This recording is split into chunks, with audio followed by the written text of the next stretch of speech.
Okay, well, we'll start by just doing a quick intro of who we are and who's going to be telling some of the stories over the next few minutes, and then we'll dive into it. So just to say, I'm Courtney Savi Lawrence. I'm here based in Bangkok, and I co-founded it's an open innovation platform. It's 100% volunteer driven. Thing working on some of the most complex challenges, and one of those is around air pollution. Specifically, we'll get into the details in a moment, but I also work full-time with the UNDP's Regional Innovation Team.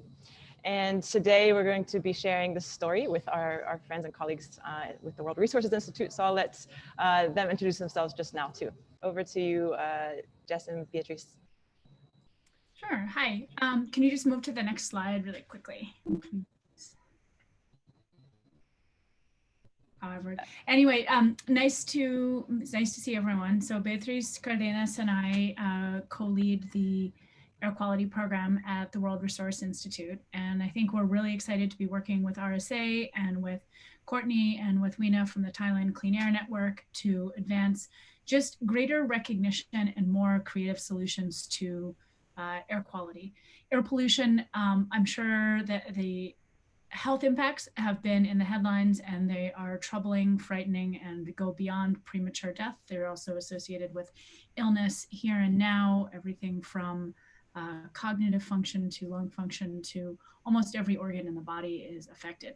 But just as a little bit of motivation for participating wholeheartedly in this design competition, air pollution also affects food production, water, intense storms, climate, biodiversity, plants, animals, etc. So it goes beyond health. It's one of the major development challenges. Just on the next slide, just a really quick word about how we work at WRI. We really have, WRI is a global network of think tanks across about 10 countries now. And the way that we work on air pollution, we have three parts. One is the science part, really looking at information and data on how to focus awareness of air pollution as a challenge into demands for specific solutions. So what is causing pollution and how do we solve it? We work with different levels of government, business, communities to reduce the frictions for collaboration. And we have a number of different programs that accelerate solutions to reduce emissions. So that's us, and we're very happy to be here. Over back to you, Courtney. Okay, I'm hoping that my connection is all right. You can hear me just fine. Feel free to do something visual and let me know if there's some kind of hiccup. So like I was mentioning in the very beginning, Circular Design Lab is an open innovation platform. And one of the things that we did over the course of 2019 is we convened a series of systemic design workshops. And so I wanted to share a little bit about the backstory, because I think that if you're on the line, then you're starting from a space of a canvas of possibilities. And so we're going to share a little bit of the process and then what we're doing specifically around this issue. But what we believe in is that together there's so much latent talent in the networks that exist in our local communities. And that if you come together, there's so much more that we could possibly drive and do. So we are a bit of an experiment, this group, and we're actually looking at it from a civic space as well. We are primarily a nice big mix of folks from Thailand. I'm based here right now in Bangkok, but then also quite a lot of international people contributing together. But the big picture, just to contextualize it, one of the big things that we're after is shifting the system, right? And so when we look at the issue around air pollution, or if you want to reframe it as the possibility of air quality, clean air, it's a very complex challenge. And it's one that doesn't have an origin story only to one or two different things. There's so many interacting factors. But we have to start with literally exploring the opportunities and challenges. But one of the things that we see is that we know that this is an age of exponential transition. And what that means is that we're actually moving from certain types of systems to future systems. And so what we wanted to do was think about, if we're looking at the air pollution issue, which in Asia, 19 of the 20 most top polluted cities in the world are here in this region, it's absolutely an injustice to have nothing being taken and done at a, at a systems level, at a policy level, at a private sector level, at a community level. And so what we see here is an opportunity to be stewards of this transition. And so when we are thinking about what we can do, we're thinking quite big. And there are things that are oriented in an incremental change, but there's also things that are oriented into second order change, things that, ushering in a new system that doesn't quite exist. So I put a visual here to kind of express a little bit of how we're thinking of these things. And so I challenge you, if you're on this call and this issue is something that maybe it feels so big that you can't do anything about it, I think here we can look at all of these different loops and layers of systems in which you can actually intervene, you can do something. And so I'm hoping to share a few different concrete stories that will inspire you to be thinking about what this means for you and for the world and your communities as well. One of the things just to point out is we have been documenting our process. We've been working out loud a lot over the past, I guess, 18 months now. And so I just wanted to say that if you want to learn more about literally the story of how we're moving from grassroots to government and trying to drive a shift in the policy and establish the first Clean Air Act ever of the country and the second one of the region, then there's a lot online as well about that. But let me go back to say that we started with literally with just 4 people kicking off in March 2019. And we put an open call out initially to see if people wanted to work on this systemic issues around waste. We had over 100 people come together, which then evolved into a series of workshops where we're looking at the issue from a systems perspective and a design perspective. Over the summer of 2019, we had 20 more people say, hey, we want to do something again.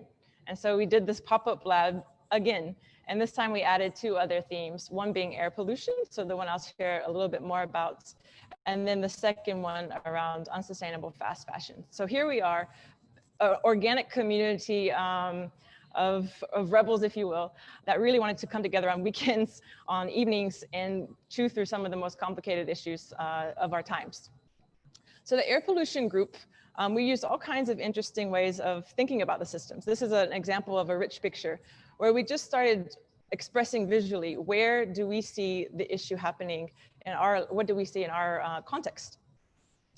We also went through a process where we started looking for leverage points, but we also, by the way, did ethnography. We went out to the community, we did research. We didn't just sit behind the laptop and study what we could do through reports, for example, because everything was so context driven. If we want to do something that moves the needle here in Bangkok and here in the country and here in the region, then we really have to contextualize it to make it relevant. So what we did in this image here, we started mapping out where are the different sectors of the issue, the underlying pieces.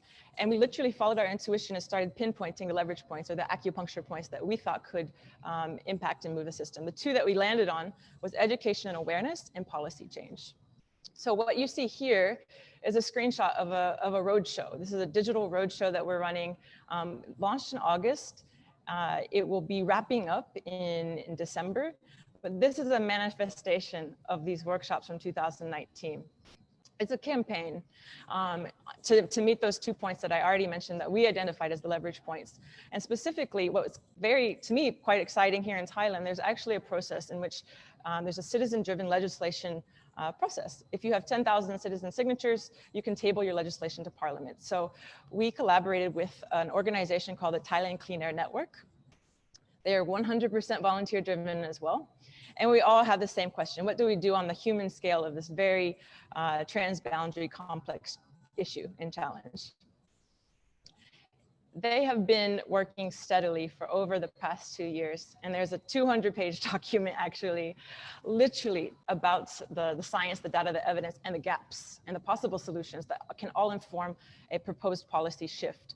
So what we've done is on this website is try to think of ways in which we can put in layman's terms in more rich, interesting, creative ways for people to actually digest the issue. Because in some ways, to borrow the words from the co-founder of that organization, ignorance is toxic. So how do we demystify something that's so complicated for most people? And just last month, we launched, and there was a formal process in the government that allowed for the ability for the Thailand Clean Air Network specifically to start collecting these citizen signatures. So we were at the Bangkok Arts and Culture Center. We had the Xerox machine there. We had people that, if you're Thai, you can actually sign the petition, so to speak.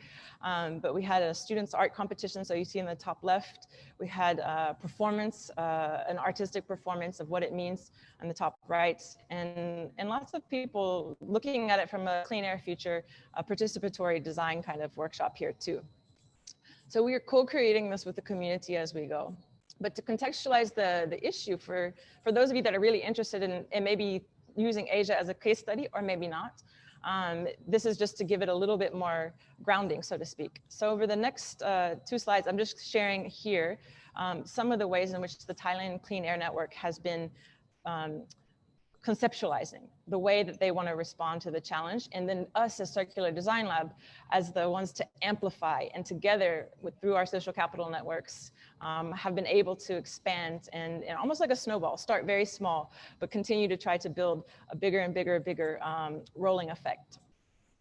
And just to also mention that the process we're using from a policy standpoint is actually replicating the EU's model of a consultative and legislative process.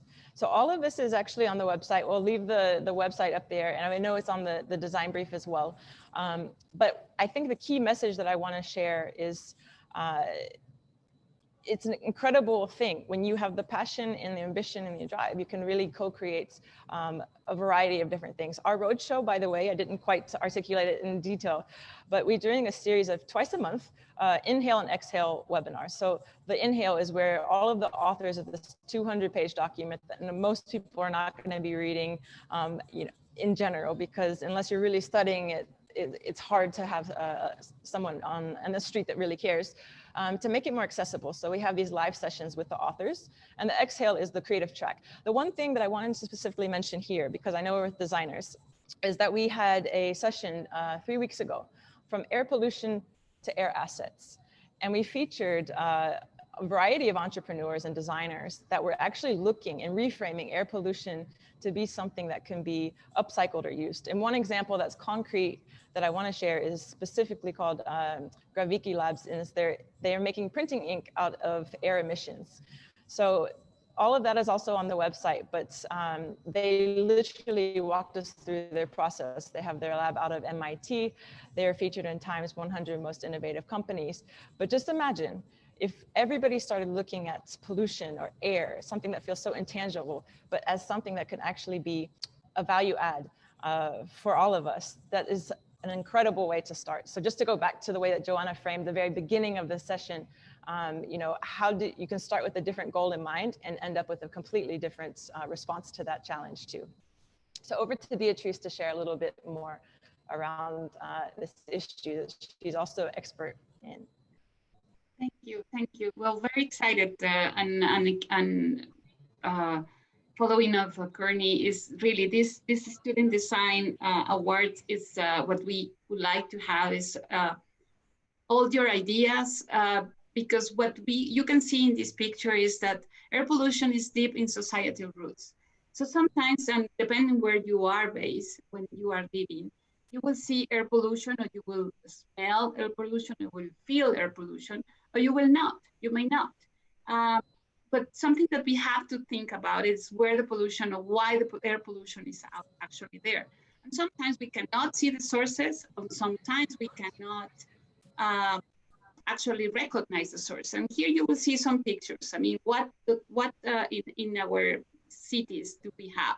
We have a lot of people. We have people moving from one place to another, to work, to study, to enjoy. And how do they move? So that's one question that we have to ask, and what the emissions from that way of how we are moving. What do we do with our waste? Do we actually know where they are going? Well, the truth is that many of our waste, solid waste, sometimes it doesn't go into a right place. Sometimes it's actually burning, and that becomes an air pollutant. So the thing that we don't see, don't smell, that doesn't mean that that's not being produced. So we just have to look at what we are doing and how can we change the way that we are doing things so we can reduce air pollution.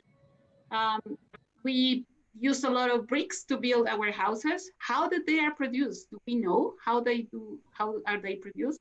We use a lot of products in our daily life. Do we know how they are produced and what pollutants are emitted or where are being produced, and do they follow with some restrictions of their emissions?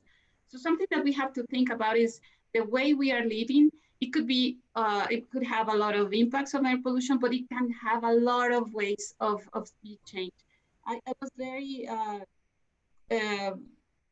I thought that when in introduction, Joanna mentioned the how a design changed the life of children, and you may think that that's how could that happen? How could children be actually cleaning the chimneys? Now you will think that's impossible. How can that happen? That's so toxic.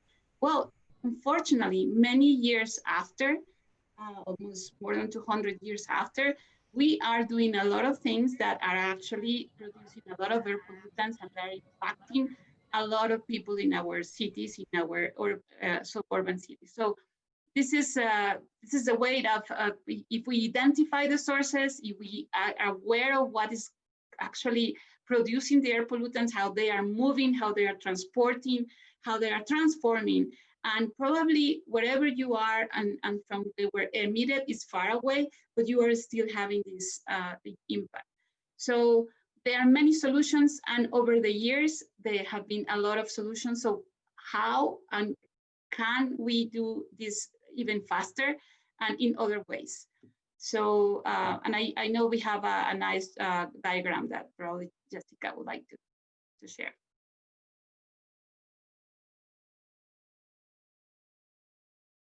I just want to emphasize that the kind of, if we go back to the other, well, let's leave it at this one. The kind of process that that Courtney had described in Thailand is actually something that we found to be much more generalizable. And the only reason I want to show this diagram, and there's, you know, I can share resources on a podcast about the political economy of air pollution, is to highlight that when you're thinking of the solution space, there are many different ways to intervene in air pollution. One is on awareness, just information. Another is on organizing demand. So technologies or approaches for getting people to realize their common interest in reducing a pollution source or in getting clean air. The policy route is particularly powerful. The implementation or the technology innovation route to address a solution, whether it's waste burning or agricultural burning. Science that allows people to understand the causes of their pollution, not just the level, but the causes. The range of possible air quality solutions to respond to the question that I just saw come up in the Q&A is enormous. And I think applying your creativity across these different stages of a cycle, that this is derived from several nearly 100 different case studies of how things have moved. There are a lot of different options. The last point that I'll end with here is that it also takes a lot of different solutions to come together in a collective response to air quality. Simply raising awareness without being able to improve the air leads people into masks, filter, and fears. Simply passing a policy without looking at how is it going to be implemented, how is it going to be funded, how is it going to be enforced, means that the policy is great, the outcome is not. So it's a call for collective innovation, but also for your own individual creativity in thinking of different ways to intervene in air pollution. Brilliant. Thank you so much, Jessica. Yeah, I think one thing I just wanted to emphasize is that there's just to reinforce, there's so many different possibilities for intervening, and that collective action really matters. So whatever is relevant contextually for you is going to make a difference. So one quote that I thought was quite neat to end on is, you know, pollution is nothing but resources we're not harvesting. We allow them to disperse because we've been ignorant of their value. So how might we reframe air pollution to an air asset? What does it look like to ensure that everyone has the right to breathe and the right to clean air? If you want to get more involved or see literally some of the ways we're curating resources, et cetera, Jessica's also on one of our advisors for this campaign. And so that was one of the neat ways that we were able to integrate more of our collaboration together. But Right to Clean Air, we have our Medium, YouTube, Twitter, Facebook. We're trying to be everywhere, and we're doing a pretty good job as volunteers, I'd say. But happy to continue the conversations. And then if you would like to reach out, here's our contact, and be happy to be on the line. Thanks. And I should also just emphasize for those of you who are thinking of policy solutions that Beatriz was the Director General of Air Quality Management for Mexico City, which is one of the more interesting success cases. And I think we're both easy to find online, but we have a range of different history and experiences that we'd be happy to share with you as you think through your solutions.